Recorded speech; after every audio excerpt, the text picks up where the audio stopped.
দেখো বন্ধুরা, কচুর ফুল নিয়েছি। এই দেখো কচুর ফুল কেটে নিয়েছি, আর এই পেঁয়াজ নিয়েছি, লঙ্কা নিয়েছি, আর নিয়েছি চিংড়ি মাছ। রান্নায় চলে যাবে। তেল গরম হয়ে গেছে, একটু কালো জিরে দেবো,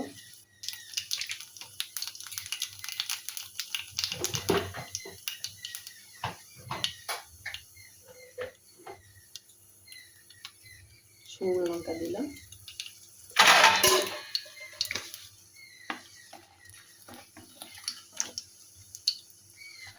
পেঁয়াজ দিলাম,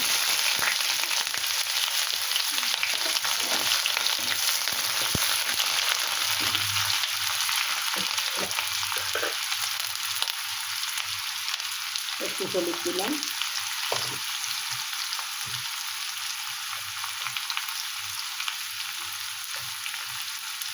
একটু লবণ দিলাম,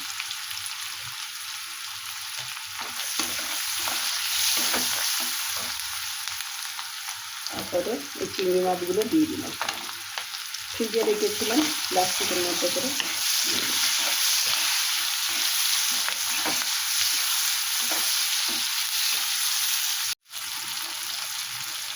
কটা কাঁচা লঙ্কা দিলাম, একটু জিরে দিয়ে দিলাম। মশলাগুলো সব ভাজা হয়ে গেছে, লাল হয়ে গেছে। এবারে আমি কচুর ফুলগুলো দিয়ে দিলাম।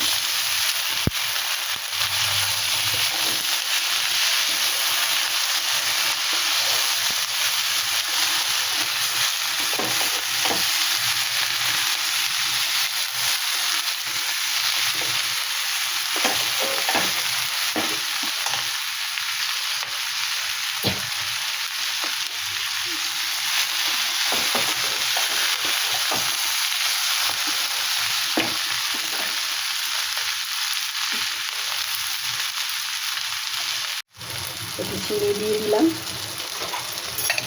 আর একটু ঢেকে দিলাম। ফুল সিদ্ধ হয়ে গেছে। আস্তে আস্তে করে ঢেকে ঢেকে করলেই সিদ্ধ হয়ে যায়। অবশ্য অল্প একটু জলের ছিটে দিয়েছিলাম,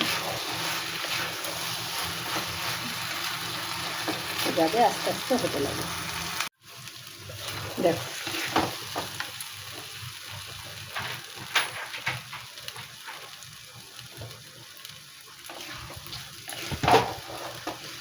কচুর ফুলের রেসিপি কমপ্লিট হয়ে গেছে। এবারে গ্যাস অফ করে দিলাম। দেখো বন্ধুরা, এটা পরিবেশনের জন্য একদম রেডি হয়ে গেছে। দেখো, তোমাদের পছন্দ হয়েছে? যদি পছন্দ হয় তাহলে একবার লাইক, কমেন্ট, শেয়ার করে দিও। পুরো ভিডিওটা দেখার জন্য বন্ধুদের ধন্যবাদ।